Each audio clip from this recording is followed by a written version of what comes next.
성경 말씀 느헤미야 6장 17절 말씀부터 보겠습니다.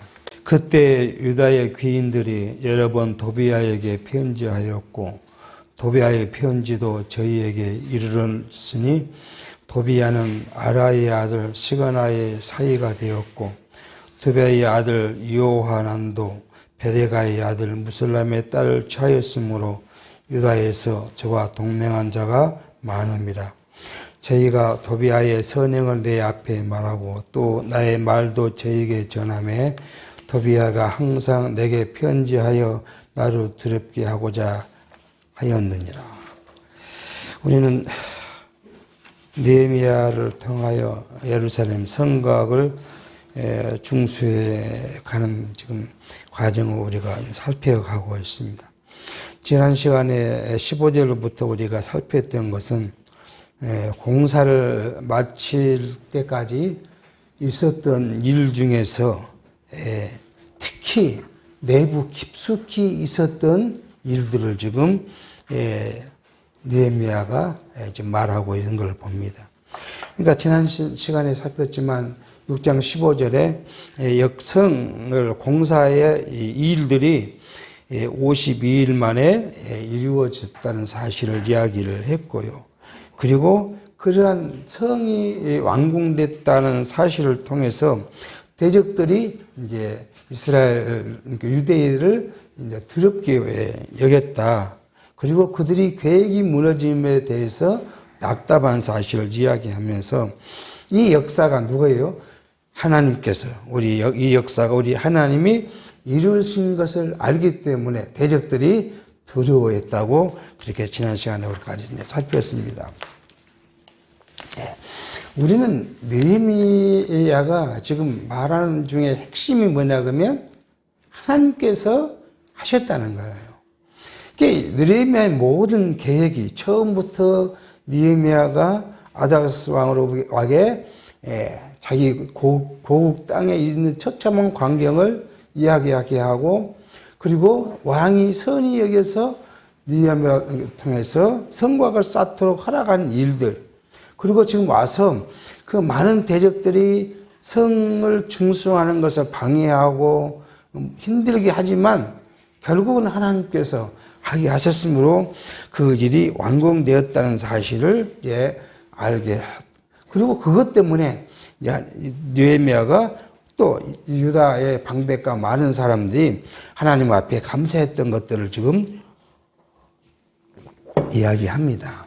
그런데 우리는 이 성을 중건할 때 두 부류였죠. 하나는 외부로부터 오는 대적들의 방해가 극심했던 상황도 있었고 그 다음에요 내부의 문제도 컸던 걸 볼 수 있어요.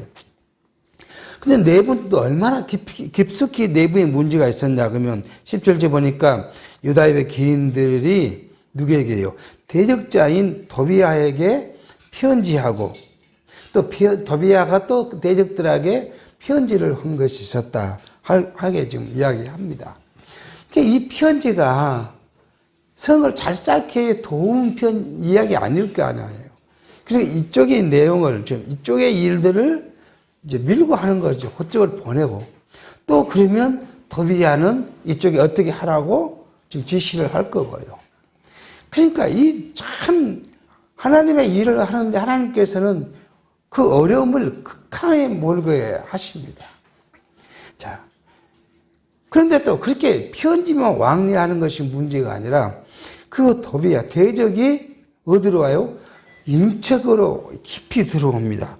도비야가 누구의 아들이요? 아라의 아들 시그나의 사이가 되었다. 그러니까 도비야가 누구냐면 이스라엘의 사이가 됐다는 거예요. 이방인 도비야가. 그리고 도비야의 아들은 또 누구냐 그러면 베레가의 아들 무슬람 이 제사장이에요. 제사장의 딸을 취해서 사이가 된 게 겹사돈이 된 것이죠. 아버지는 이쪽의 제사장의 사이가 되고 아들은 저쪽 제사장의 사이가 돼요. 그러니까 인과관계를 맺어서 그들은 뭐예요? 그 인과관계를 맺은 이유가 뭐겠어요? 자기들의 이익을 얻고자 해요. 저쪽은 자기들 나름대로 자기의 이익을 얻고자 하는 것이고 이쪽은 이쪽대로 자기의 이익을 얻고자 했을 것입니다. 우리 신앙생활도 마찬가지예요. 신앙생활에 잠시 방심하면 사단은 우리 깊숙한 곳을 찔러요. 그러니까 우리가 도저히 거부할 수 없는 곳을 사단은 공략을 합니다. 그러니까 우리가 쉽게 싸울 수 있는 곳, 쉽게 대적할 수 있는 곳을 사단이 건들면 우리가 쉽게 싸우고 이길 수 있죠. 그런데 사단은 그렇지 않아요. 그렇게 하면 뭐 누가 사단과 싸우면서 지겠습니까? 그런데 아주 우리에게 취약한 점, 각각 우리에게는요, 다 취약한 점이 있어요. 어떤 사람은 명예에 취약한 사람이 있을 거예요. 아니, 정말 명예를 중시하는 사람은요, 명예가 훼손되면 자기 생명이 있을 가치가 없다고 생각해요. 그래서 자기 생명을 가감없이 버리잖아요. 그러니까 연예인들이 뭐예요? 자기 명예 먹고 살고 있잖아요.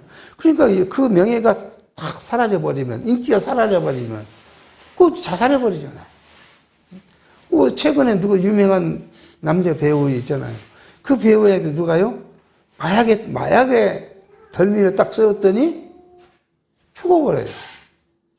이렇게 사단은요, 인간을 공략할 때 아주 취약한 점을 공략해요. 어떤 사람은 뭐예요? 건강해야 해요. 건강염려증이 가득한 그 취약한 사람은요, 건강을 이렇게 건드려요.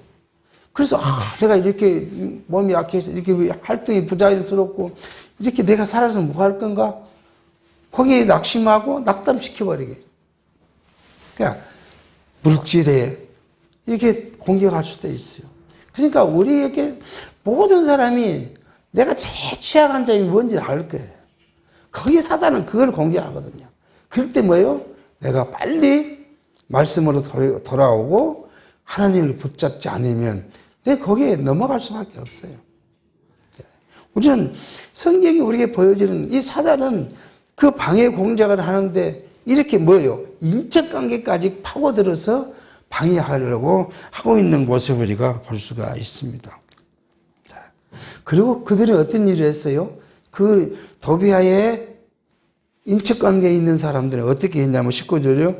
저희가 도비아의 선행을 내 앞에 말하고 와서 도비아가 지금 막 방해를 하니까 느헤미야가 도비아와 산발렛을 지금 막으려고 뭐예요? 한 손에는 칼을 들고 한 손은 일을 하고 또 경비병을 세워서 그들이 오면 죽이려고 하는데 이들은 뭐라고 하냐면 도비아의 선행을 이야기해요.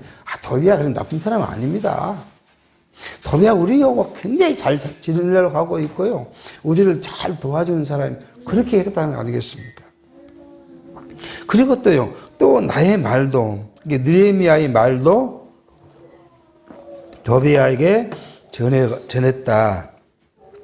그런데 그 내용에, 그 편지 내용이 뭐냐면, 도비아로 이 일을 느헤미야가 두려워하게 해서 이를 방해하게 하려고 했다. 그렇게 지금 이야기하고 있습니다. 도비아의 선행을 내 앞에 말하고 이러는데, 이건 이제 유력한 유대인들 중에 도비아와 내통하고 있었던 자들이 도비아와 느헤미야 사이에 매개자 역할을 해서 뭐예요? 도비아를 나쁘게 가지 않게 하려고 지금 한 것인데 이 부분을 성경은 정확하게 뭐라고 이야기해 놓고 있지 않지만 도비아가 가끔은 뭐예요? 굶주린 이스라엘 유대인들을 돕기도 했다. 그런 선행을 느헤미야에게 이야기함으로써 느헤미야가 그 대적들에게 또한 경계심을 늦추게 하려는 그러한 의도를 이제 가지고 있는 것을 알 수가 있습니다. 그리고 이제 이러한 역사적 사실은 뭐예요? 산발렛과 도비아의 방해. 이것은 누구예요? 하나님이 하셨다는 하는 그 증거를 우리에게 지금 말씀해 주시려고 성경은 이렇게 우리에게 이야기하고 있음을 알게 합니다.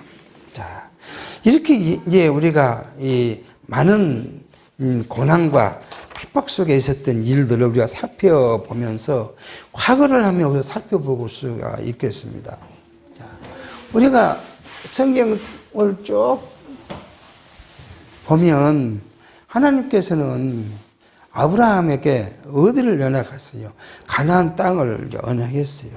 이 가나안 땅을 언약하고 가나안 땅에게 아브라함에게 땅과 자손과 이제 통치라는 개념에 그래서 약속했는데 이 땅에, 이 가나안 땅에, 지금 가나안 땅에서 이야기하고 있잖아요. 하나님께서 가나안 땅에 들어가게 하셨으면 그냥 가나안 땅에 잘 살도록 그렇게 하시면 얼마나 좋겠습니까? 가나안 땅에서. 그냥 거기서 자손번창하고 또 세력을 확장시키고 거기다 성을 쌓고 살게 했으면 정말 그것처럼 우리 생각하면 그것이 굉장히 좋은 길이잖아요. 그런데 하나님은 그렇게 하지 않으세요. 왜요? 아예 아들을 주겠다고 약속을 했는데 그 아들의 약속은 몇 세요? 75세에 약속을 받습니다. 80세가 돼도 안 됩니다. 그러니까요, 누가요?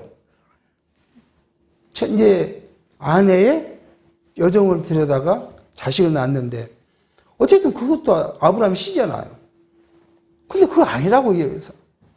그리고 누가요? 꼭 아내 사라에서 난 씨만이 내가 약속한 씨다고 이야기를 해줘요.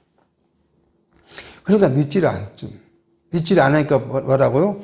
꿈에 나타났어요. 내가 내 자손을 이방의 객으로 400년을 보낼 것이다. 아니 이게 무슨 우리 인간적으로 생각하면 무슨 소설 같은 이야기가 있습니까? 그래놓고 정말로 하나님은 그 땅으로 보냅니다. 가나안 땅을 어떻게 보내요? 야곱이란 을 통해서 이게 기근을 일으킵니다. 기근을 일으키는데 이 기근을 통해서 야곱이 어디로요? 외국으로 내려가게 해요. 근데 하나님은 그 백성을요 그대로 두지 않았어요. 훨씬 전에 누구를요? 요셉을 애굽으로 내려보내게 합니다. 그러니까 하나님의 섭리가 이래요. 인간의 섭리로는 이해할 수 없는 섭리예요. 요셉을 또 그걸 보내는데 어떻게 보내요? 형들이 요셉을 죽이려고 해요. 그리고 결국은 누구를요?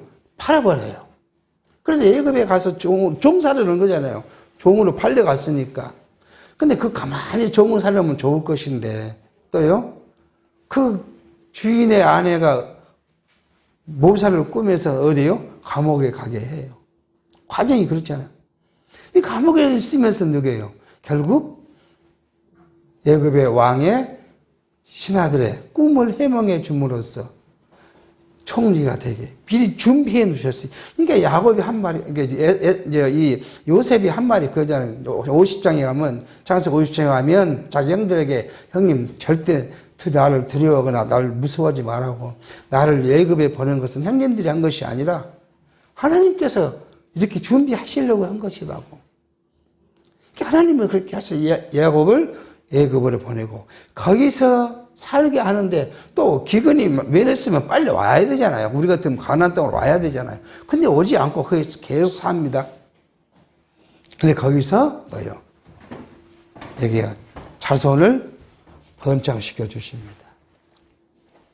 야, 이렇게 하신 이유가 어디에 있겠습니까? 우리는 신약 성경에서 우리는 예수님께서 우리를 자주 이야기하시고 한 핵심을 보면 뭐예요? 하나님께서는 뭐예요? 능력이 많고. 자, 하나님은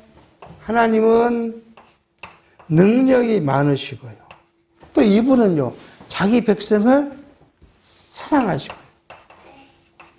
이 백성을 사랑할 이 사랑이 한이 없어요. 한이.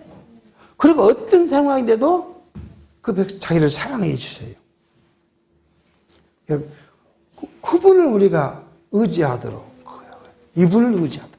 능력이 많으시고, 우리를 한없이 사랑하신 이분을 의지하고, 살게 하신 거예요.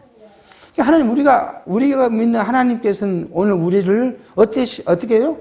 그 능력 마신 하나님께서 우리를 사랑하시는데, 우리가 범죄한 자리에 가도 사랑하시고, 순종의 자리에 가도 사랑하시고, 우리가 연약할 때도 사랑하시고, 우리가 세상에 대해 담대할 때도 사랑하시고, 어떤 상황에도 그분이 우리를 사랑하신다는 거예요. 그 사랑이 어디까지요? 영원한 나라에까지 우리를 사랑해 가시고. 이게 지금 우리 눈에는 안 보이니까 하나님 우리를 사랑하시냐? 사랑하시지 않은 것처럼 사랑을 모를 수 있지만 신령한 우리가 눈으로 보면 하나님 우리를 사랑하신다는 거예요. 왜요? 우리로 하여금 누구를 기억하도록요? 하나님을 기억하도록. 우리가 하나님을 기억하니까 우리가 하나님께 나오고 예배하고 말씀을 묵상하고 듣고 하는 거잖아요. 그것이 뭐예요? 하나님 우리를 가까이 사랑하고 계신다는 사실을 알게 합니다. 그리고 또요. 이제 야곱을 이게 이제 여기까지 이제 땅 자손을 번창시켰다면 출애굽을 했잖아요. 모세로 출애굽을 하는데 길이 며칠 길이에요? 15일 길이에요. 거기 나와가지고 15일은 가나안 땅에 가요. 근데 하나님께서는 15일 동안 가나안 땅에 가지 못하게 해요. 그리고는요, 40년간 광야를 15일 길을 뭐예요? 몇 배입니까? 40년을 광야 생활을 하게 합니다.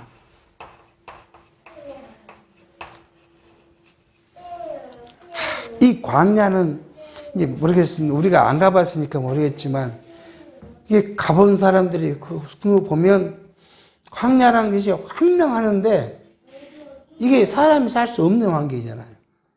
낮은 뜨겁고 덥고 밤은 춥고 물이 없고 그런 광야를 하나님께서는 이스라엘 백성들을 돌리는데 물론 표면적인 것은 뭐예요? 불순종의 죄예요. 가데스 바네아에서 가나안 땅을 염탐하러 가는데 40일간 염탐을 했잖아요. 그런데 12명을 보냈는데 10명은 도저히 우리가 갈 수 없는 곳이다. 땅은 좋은데 우리는 그 땅을 사는 사람들은 안악자손들이고 우리는 그 사람들에게 대해서 메뚜기 같고 우리가 무슨 능력으로 그 땅을 들어갈 수 있냐? 갈 수 없다. 그렇게 이야기해요. 두 사람만 그 사람들이 그들을 우리에게 하나님 맡기시면 그건 아무것도 아니다. 가자. 결국은 거기서 가지를 못하고 그 표면적인 그것 때문에 40일을 40년으로 하나님께서는 돌리십니다. 그런데 그 돌리는 과정이 있는 거예요. 먹었을 때 무엇을 주십니까? 만나를 주시고요. 고기를 먹고 싶다 그러니까 메추라기를 주시고 물이 없으니까 뭐요? 반석을 쳐서 물이 나게 하시고요. 또 어느 곳에서는 뭐요? 물이 써서 못 먹으니까 달기에서 물을 마시게 하고요. 그 40년 광야 생활을 하게 합니다. 이렇게 한 하나님의 의도가 어디 있겠냐 하는 것이죠.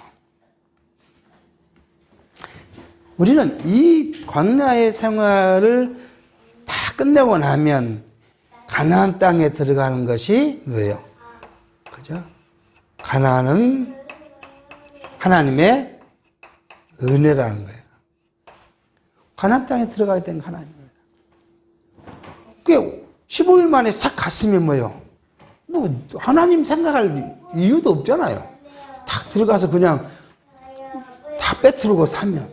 근데 40년의 그 모진 고통을 당하고 난 뒤에 그러고 보니까 가나안에 들어가는 것이 하나님의 은혜로 왔다 하는 것을 우리에게 주십니다. 그러니까 이것은 뭐예요?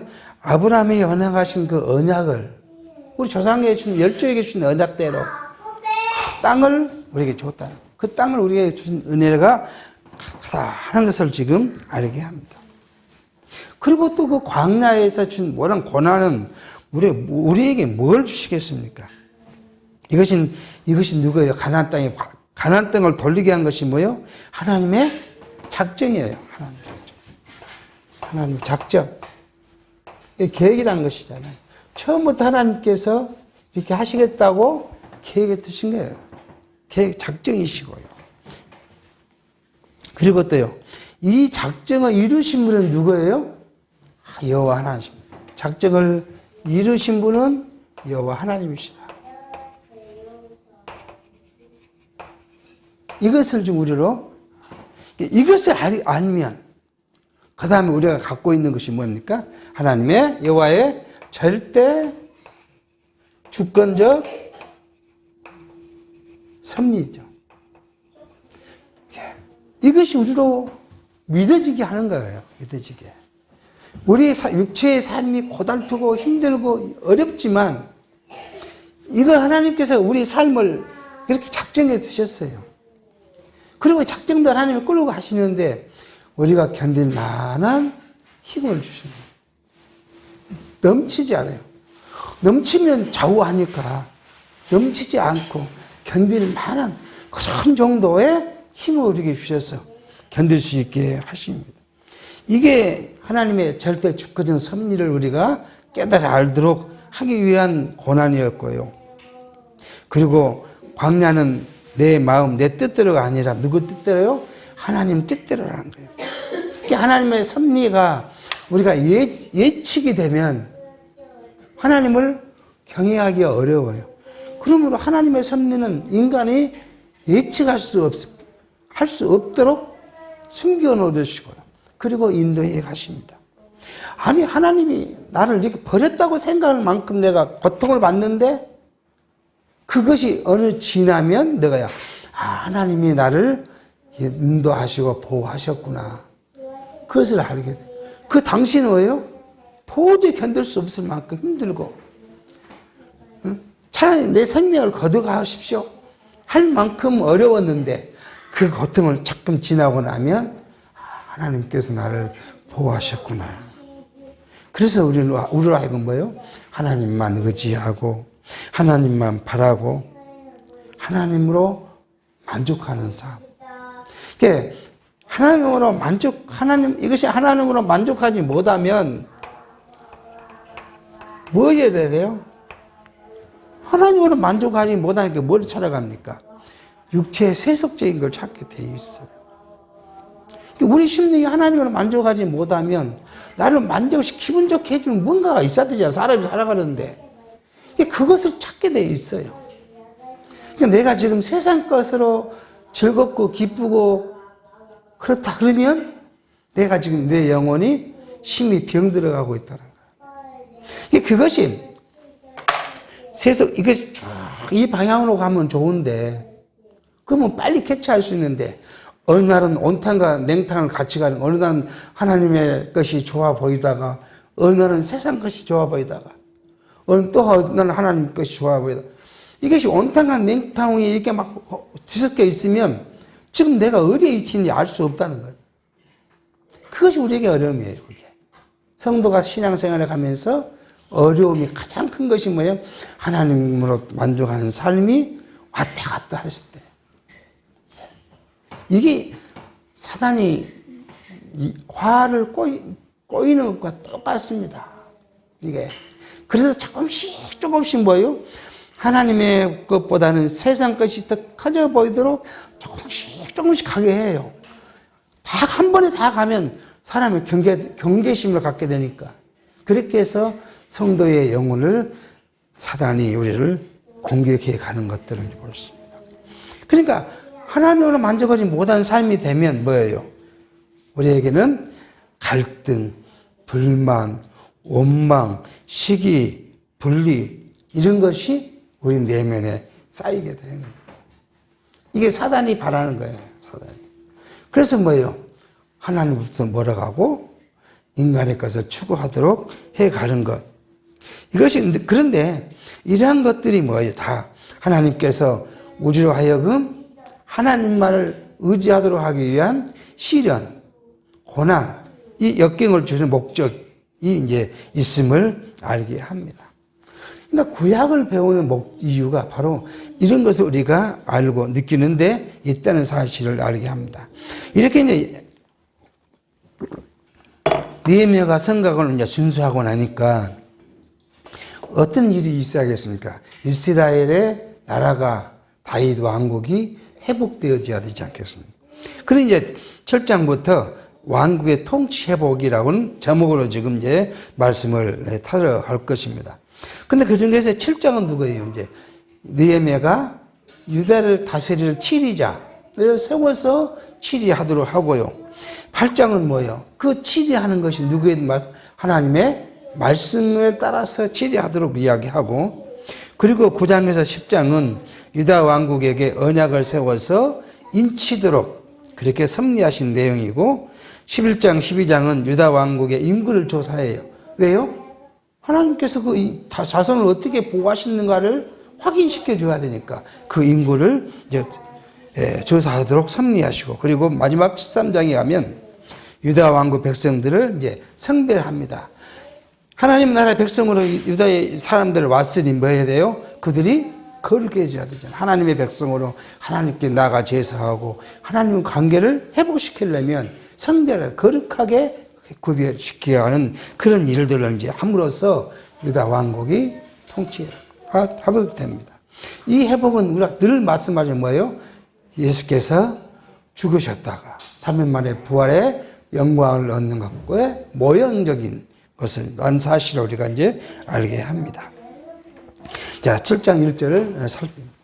성이 건축됨에 문짝을 달고 문지기와 노래하는 자들과 네 사람들을 세운 후에, 자, 이제 성이 이제 완공됐고 문을 다 했으니까 어떻게 해야 돼요? 성을 이제 대비하려면 문짝을 달아야 되잖아요. 그러니까 문짝을 달았다. 그리고 노래한 자들을 세웠다. 이건 뭐예요? 하나님과의 관계에서 예배하고 하려면 노래한 자가 필요하니까 노래한 자를 세웠다고 지금 이야기를 합니다.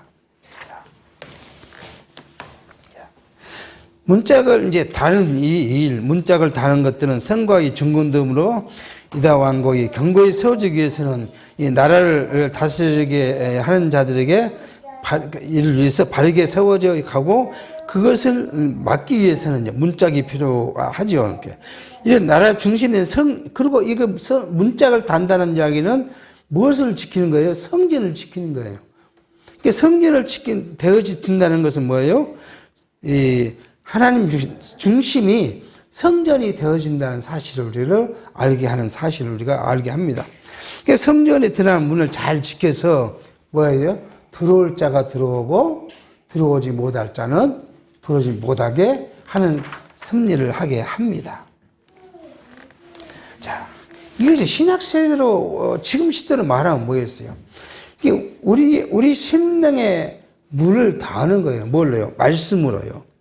그래서 성도들이 이 말씀을 우리가 깊이 삼보하고 말씀을 붙잡고 있으면 우리 심령에 들어올 것, 그 뭐예요? 성령이 들어오는 것은 우리가 허용될 것이고요.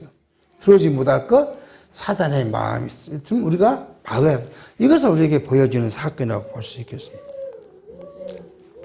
그러니까 우리 마음에 들어오지 못할 건 뭐예요? 인본주의, 세속주의.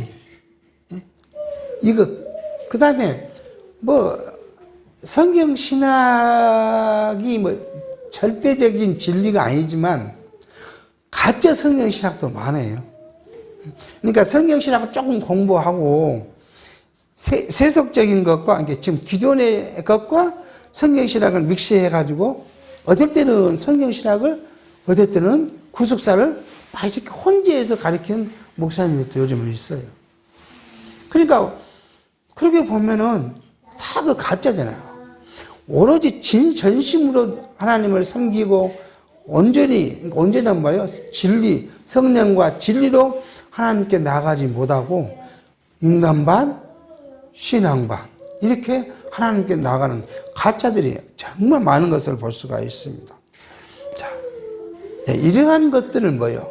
우리가 문을 달아서 지키는 것, 말씀을 통해서 지켜가는 것이 신앙생활의 핵심이라고 보실 수 있겠죠.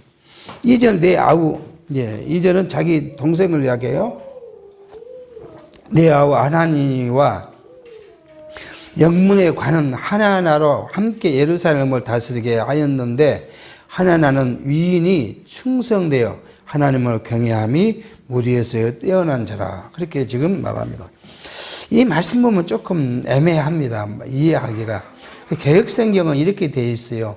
내 아우 하나니와 영문에 관한 하나나가 함께 예루살렘을 다스리게 하였는데 하나나는 충성스러운 사람이요 하나님을 경외함이 무리 중에서 뛰어난 자라. 이렇게 이제 번역되었습니다. 개역성경은 이렇게 이제 여기서 우리가 이렇게 보면 조금 더 이제 그 내용을 좀 이해하기 쉬워 보입니다.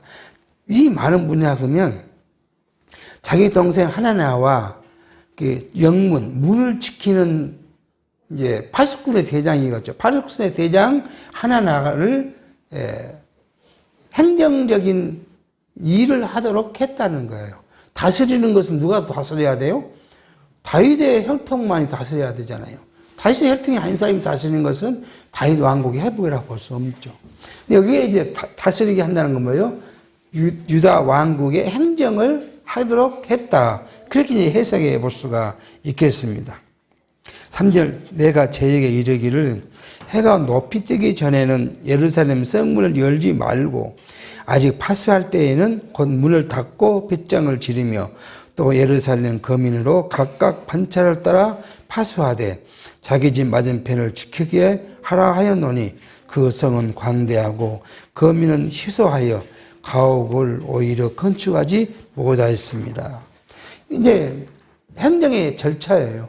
문을 언제 열고 언제 닫고 어떻게 해야 할 것을 이야기하고 그 다음에 어떤 사람들 성문을 지키는데 각각 우리가 지금 지난해 성을 쌓을 때 성문이 많았잖아요. 그 많은 성문은 자기 집 앞에 근처에 있는 사람들이 성문을 지키도록 그렇게 했다. 그렇게 지금 그렇게 이야기를 합니다. 네, 3절은 경비 요령을 이야기하고 4절은 그렇게 한 이유를 이야기했는데 그 이유가 뭐예요? 성읍은 크고 넓은데 아직 하나님의 왕국, 다윗 왕국이 회복되어진 데는 많은 과제가 남아있는 사실을 지금 이야기를 합니다. 그리고 나서 지금 이제 뭘 이야기하냐면 본성으로 돌아온 지도자들을 지금 싹 살펴봅니다.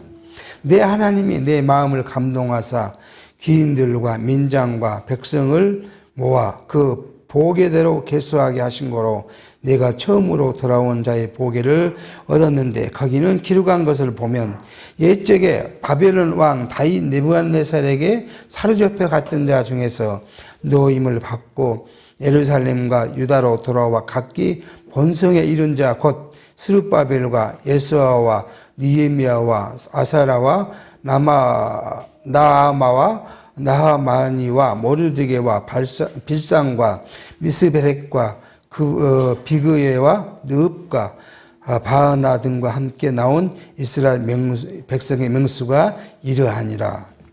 자, 이건 뭐예요? 100년, 105년 전에 누가 스룹바벨이 와서 보게 그 왔던 사람들 우리가 이미 에스라에서에서 살폈잖아요. 누구가 얼마, 누구 객도 얼마, 어느 지역 사람이 얼마 살폈던 그걸 지금 이야기를 합니다. 그렇게 한 보게들을 지금 우리가 살편다. 그렇게 지금 이야기했어요. 근데 이 역사가 누가 주신 거라고요? 하나님께서 느헤미야의 마음을 감동케 해서 지금 인구조사를 한 거예요, 지금요. 인구조사를 하고 있다. 지금 그렇게 이야기합니다. 그런데 이 수가 조금 이제 차이가 납니다. 그러니까 스룹바벨이 조사했던 보게의 수와 느헤미야가 한 수 조사가 지금 조금 차이가 나는데 이 차이가 나는 것은 이제 당시에 스룹바벨 때도 확인되지 않는 가문이 있고요. 지금도 확인되지 않는 가문이 있어요. 그러니까 그런 것에서 이제 차이가 조금씩 나는 것을 우리가 볼 수 있습니다. 그게 이제 8절부터 이야기합니다. 바로스 자손이 2170명이요.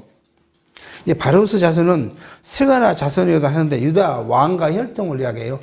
왕 혈통의 자손이 172명이고 스바다 자손이 372명이요. 그 다음에 아라 자손이 650명이요. 모압 자손 곧 예수와 요압 자손이 1818명이요. 엘람 자손이 1250명이요. 사두 자손이 845명이요. 삭개 자손이 760명이요. 비누이 자손이 648명이요. 부베 자손이 628명이요. 아스갓 자손이 1322명이요. 아도니감 자손이 667명이요. 비거와 자손이 2067명이요. 아딘 자손이 655명이요. 아델 자손 곧 히스기야 자손이 98명이요. 하숨 자손이 328명이요. 벳세 자손이 324명이요. 하림 자손이 120명이요. 그러니까 느헤미야가 번성으로 돌아온 일반 민중들을 이제 출신지별로 개수한 통계를 지금 이렇게 나열하고 있습니다. 이 중에서 이제 이렇게 해놓고 다음에 25절부터 이제 38절은 기환자 중에서 등록부에 가문 등록부를 분실하거나 자신의 이름이 없는 그런 혈통을 입증하지 못한 사람들의 지금 명부가 25절부터 이제 또 나열됩니다. 보겠습니다. 기브온 사람이 95명이요. 베들레헴과 느도바 사람이 188명이요. 아두나 사람이 128명이요. 베아스마웻 사람이 42명이요. 기르야림과 그비라와 브에롯 사람이 743명이요. 나마와 게바 사람이 620명이요. 621명이요. 빅미스 사람이 122명이요. 베델과 아이 사람이 123명이요. 기타 느보 사람이 52명이요. 기타 엘람 사람이 1254명이요. 하림 자손이 320명이요. 여리고 자손이 345명이요. 로드와 핫딕과 오노 자손이 721명이요. 스나 자손이 3930명이었더라. 그렇게 해서 이스라엘 자손들이 지금 쭉 열거되어 옵니다. 그리고 다시 또 본성에 들어온 제사장 내의 사람들을 이야기하고 일반 이제 사람들이고 39절에 50절에는 제사장과 내의 사람들의 조사 통계가 지금 나옵니다. 39절에 제사장들은 예수아의 집 여다야 자손이 973명이요. 인멜 자손이 1052명이요. 바스올 자손이 1247명이요. 하림 자손이 1770명이더라. 그렇게 지금 이야기합니다. 그러니까 39절에 제사장들 예수아의 집 여디야 자손 973명은 대제사장 예수아 가문의 자손으로서 바벨론 포로 생활 중에서도 번성해서 돌아온다는 사실을 알게 한 거요. 인멜 자손은 다윗 왕이 24반차대로 제사장 직책을 편성할 때 16번째 차례에 배정된 그 반차에 속한 자들이고요. 바스홀 자손은 바스홀의 인멜의 아들이 있는 것 같은 지금 추정하고 있고요. 하림 자손은 다윗 왕 24반차 중에서 세 번째 차례에 배정받은 자들의 지금 대상자들을 이렇게 속해 있다 하는 것을 이야기를 합니다. 그리고 네이 자손을 이야기합니다. 네이 사람들은 호드야 자손 곧 예수아와 감미엘 자손이 74명이요. 노래한 자들은 아삽 자손이 148명이요. 문제기는 살롬 자손과 아델 자손과 단문 자손과 아굽 자손과 하다디 자손과 소베 자손이 모두 138명이었더라. 그렇게 해서 살롬과 아달 단문이 모두 형제로서 이 일들을 수행하고 있는 일들을 지금 이야기하고 있습니다. 그러니까 네이 자손들이 누구요? 4639명이고 다윗 자손은 그리고 제사장 일반 사람들은 24,657명이었다. 그렇게 이야기하고요. 그 다음에 이제 누구예요? 느디딤 자손들 이야기하는데 솔로몬의 신하들까지도 어디 있어요? 바벨론에서 보호되고 번성했다가 돌아왔던 사실을 46절부터 갑니다. 이것은 이제 다음 시간에 살피도록 하겠습니다. 이렇게 자손들을 지금 이야기하는 건 뭐예요? 하나님께서 그 백성을 뭐예요? 보호하셨다는 거예요. 그 어려운 가운데서도 하나님이 그 백성을 보호하심으로 뭐야? 하나님께서 누구에게요? 열조의 언약을 지키시는 여호와다. 스스로 언약하시고 언약대로 성취하시는 여호와이심을 우리로 하여금 깨닫게 하십니다. 그러므로 우리가 이 세상 것으로 봤을 때 걱정되고 근심되고 그럴 수밖에 없어요. 우리는 육체를 입었기에. 그렇지만 하나님께서는 오늘 우리에게 열주와의 언약을 성취하신 하나님은 우리와의 언약을 분명히 성취하실 거라는 사실을 우리가 의심 없이 믿으면 그 믿어진 만큼 우리에게 뭐가요? 평안이 올 수 있습니다. 그러니까 평안이 오는 데는 뭐예요? 여호와를 믿는 의지하는 그 의지의 양만큼 우리에게는 평안이 돌아온다는 사실을 성경을 통해서 알게 합니다.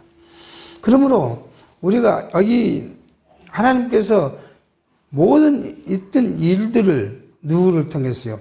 예수 그리스도를 통해서 우리에게 성취해 주실 것이라는 사실을 알게 함으로 그리스도의 평강이 우리 안에 넘치는 것이 우리의 삶의 원동력이 되고 기쁨이 되어질 것이라는 것을 우리가 생각하게 합니다. 기도하겠습니다.